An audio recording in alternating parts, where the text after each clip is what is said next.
German Chancellor Angela Merkel's grip on power is hanging by a thread as the immigration crisis stirring political upheaval across Europe threatens to split apart her already fragile coalition government.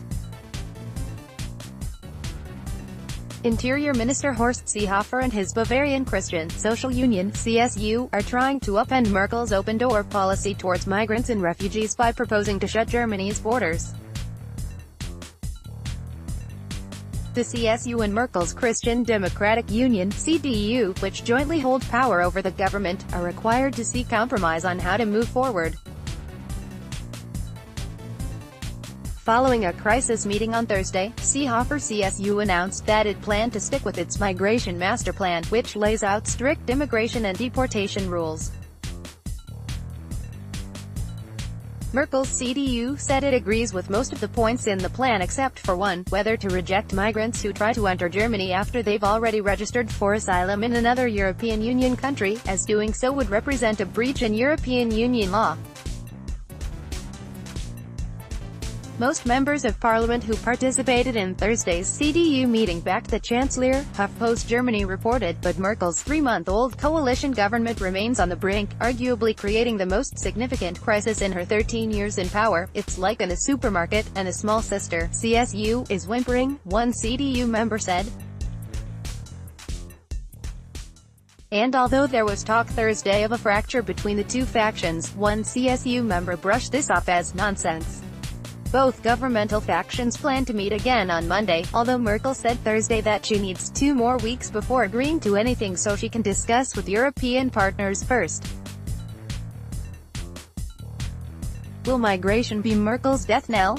Merkel's consistency and resilience have served as a beacon of stability across Europe and the rest of the world for years, making her country's inability to reach consensus on the migrant question particularly worrisome.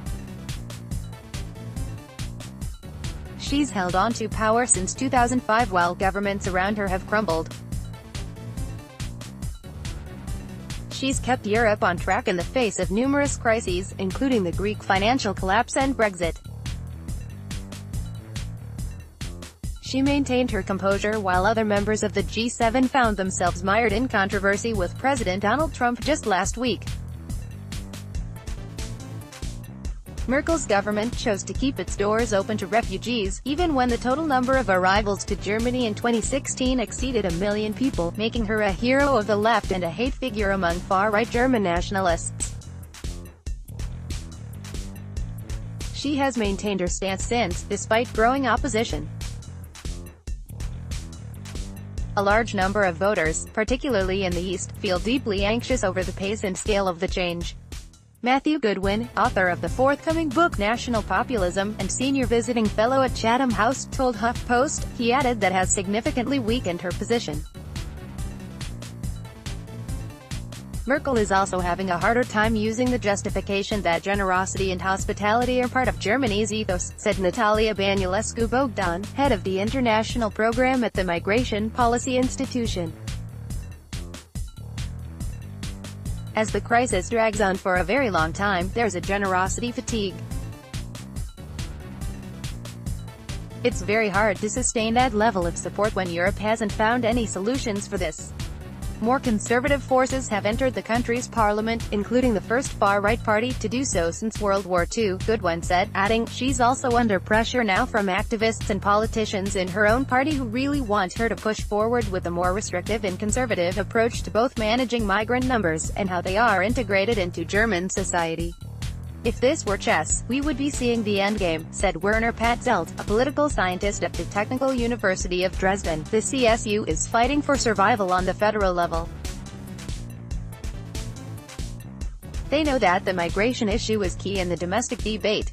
Seehofer took on the interior minister role to specifically tackle this issue, he added, and if Merkel crosses him, it could mean her own demise. If he gives instructions to reject refugees at the border, Merkel will only have 2 options: either she lets Seehofer go unchallenged or she dismisses him. If she does, they will, most certainly, break up the coalition. Then we would see snap elections, he added.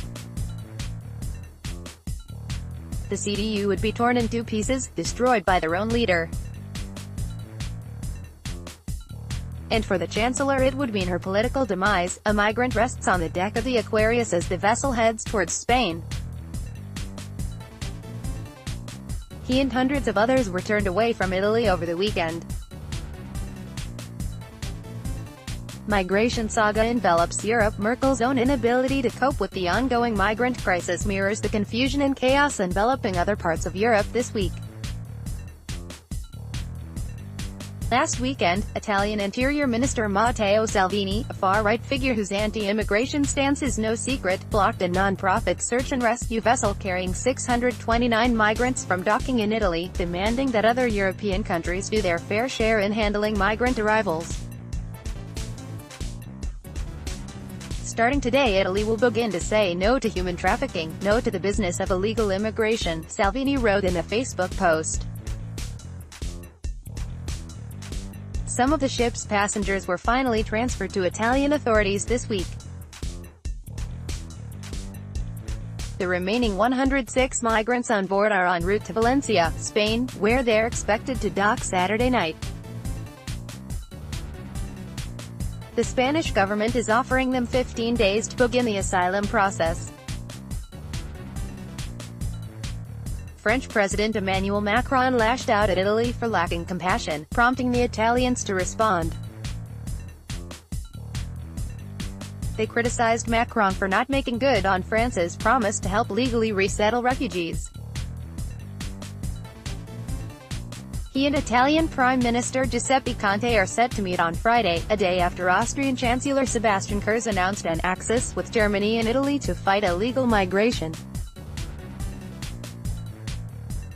This crisis in a way is actually a surface issue. What it represents are much deeper divides between very different nation-states which each have very different cultural and historical legacies. Goodwin said, the more liberal voices across Europe are now very much outnumbered by conservatives, Eurosceptics and national populist politicians. Merkel has called for a unified European response to the crisis, both at home and across the continent. Yet no such solution has materialized, and Goodwin blames the failure of some member states to pitch in on the migrant question for the creation of such stark political schisms. Questions like how much the European Union wants to clamp down on people smugglers and how much money it wants to devote to border security are incredibly difficult and polarizing. And in the meantime, migrants will continue attempting to make the crossing into Europe. Even after 1.8 million have made their way to the continent since 2014, we are likely to see more pressure on Merkel, more pressure on liberal Europe and more support for populist and conservative parties. Goodwin warned. Europe's drift to the right is likely to continue. Download photo gallery SOS Mediterranean.